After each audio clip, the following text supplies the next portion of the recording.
नमस्कार मित्रो. आणि आज कोर्टाचा निर्णय जो आहे तो आज सांगण्यात आला होता, पण आत्ता मी हा व्हिडिओ बनवतोय तेव्हा साधारण संध्याकाळचे 6 वाजले आहेत आणि अजून देखील कुठलाही अपडेट आलेला नाही आहे. हा व्हिडिओ बनवत असताना मला 7 जुलैची तारीख देण्यात आली होती, त्याचीच आठवण होत आहे. कारण त्या दिवशी देखील असेच कुठलेही अपडेट नव्हते आणि आजही आत्तापर्यंत कुठलेही अपडेट देण्यात आलेले नाही आहेत.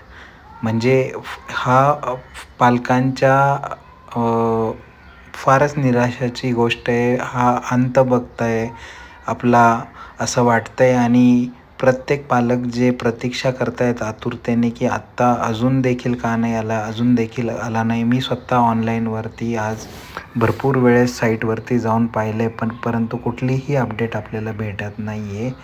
हे फारच निराशाजनक वाटतं आहे आणि फारच दयनीय अवस्था आहे. या महाराष्ट्र सरकाराची जी भूमिका आहे ती फारच निराशाजनक आहे आणि अजून किती अंत बघणार आहे हे आपल्याला पाहायला पाहिजे. कारण फारच निराशाजनक हे सगळं जे होतं आहे. त्यामुळे आज संध्याकाळपर्यंत अजूनही आशा आहे की काहीतरी आपल्याकडे पॉझिटिव्ह येईल आणि बऱ्याच ठिकाणी चर्चा होती की हा ऑगस्टमध्ये निर्णय लागणार आहे, पण ते प्रकरण नागपूरच्या कोर्टात आहे, ते वेगळं आहे आणि हे वेगळं आहे. त्यामुळे आजच्या निर्णयावर बरंचसं काय अवलंबून असणार आहे. त्यामुळे पाहूयात की हा जो RTचा जो निकाल आहे तो आज लागतोय की नाही, का उद्या लागतोय.